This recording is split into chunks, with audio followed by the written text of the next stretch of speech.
Hello, friends. How you doing? Good stuff. I'm going to start my set off with something very shocking for you. I actually don't like Oasis. A few Oasis heads in. Look, I got a bit of a... this is fun, isn't it? I got a bit of a... does have a job, but does do a bit of heroin on the side kind of vibe. That's what I'm going for. I'm going for train spotting with a pension plan. I got a name for this look. I call it a delinquent accountant. It's not really a joke, but it is fun to say, isn't it? Some of you may have noticed I'm a very bony fella. I'm a very angular man. Ex-girlfriend of mine once described a cuddling up with me as a cuddling up with a tote bag full of coat hangers. And it's out of order, isn't it? It's so out of order. And when someone says that, you got to be seen to be doing something about it. So I popped to the gym right now. I don't know if anybody here goes to the gym. If you don't, let me save you a little bit of time. I'll save you a little bit of money. It's a house of deceit. All right? First thing you see when you walk in my local gym is a big motivational slogan on the wall. It says, "Nobody ever said I regretted that workout." First thing you see, walk in the door, nobody ever said, "I regretted that workout." 6 feet along, on the same wall, defibrillator. Not fooling me, guys. A lot of liars in the gym, a lot of liars in fitness, fashion. You guys know there's a hiking brand called Trespass? Yeah. There aren't many rules in hiking. In fact, I say there's one thing you're not allowed to do when you're hiking. It's like having a swimming brand called Heavy Petting, man. I see a lot of people wearing Gymshark. I think it's very noble of a brand to step up and say, "We'll label the predators in this arena." Says a lot about you, what you wear, doesn't it? Gymshark, I'm a predator. Nike, I love children. Who work 18-hour factory shifts. Adidas, bit of a legend. That's what I don't know. Yeah, I don't go to gym no more, man. Because it's boring. I get my exercise walking my dog. I love walking my dog because you see things when you walk the dog. The other day, I witnessed a couple have their very first kiss. I could tell it was a first kiss because it was very clumsy. It was very awkward. I was getting closer towards it, and I noticed it was one of those kisses where both people involved had forgotten everything and everyone else around them existed. She had a hand on his chest. He had a soft hand behind the ear.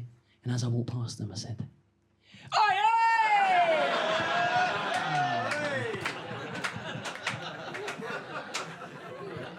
I appreciate your laughter, I really do, but just to let you know, shouting oi oi at kissing couples is in fact a very important part of my culture.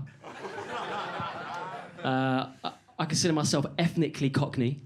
It's a very serious term. It means I was born in the East End of London to a family who are from the East End of London. But when I was a little boy, I moved out to somewhere very exotic. It begins with a Z and it ends with an X. If there's anyone well-travelled in, nobody ever gets it. Zone 6. We moved out to Zone 6, man. That's a cheap gag, isn't it?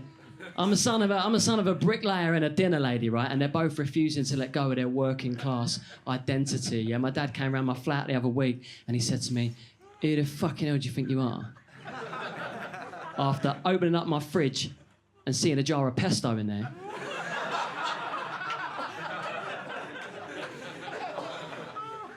I said to him, "Dad, 8 mile, I'm looking after it for a friend."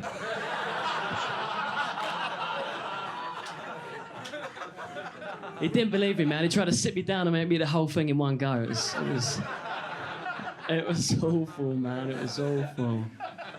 I live in South East London now. I love living in South East London. It's nice and rowdy. It keeps me on my toes. I got on the 177 the other day. Schoolboy at the back of the bus goes to me, "Oi, bruv, you look like an ugly Jared Leto." And yeah. I mean, look. I think I got more of a CBBC Super Hands thing going on. But, you know, what do you say to a 14-year-old kid after you kicked him in the fucking sternum? It's very tricky, man. It's very tricky. My local high street, Deptford High Street, was recently voted London's coolest high street. It was unfortunately by Time Out magazine. It's a bit like getting a spud off your nan after you've had a threesome, isn't it? It's not sexy anymore, Nan. It's not sexy anymore. I started working in Knightsbridge recently. I'll tell you this last thing before I go. There is absolutely nothing funnier in this world than a posh person expressing sadness at a minor inconvenience, right? I got out of Knightsbridge Station the other day. I heard a bloke on the phone and he went, "Did you hear about Jonty? He lost a testicle." I said, "Oi, oi!" Thank you for listening.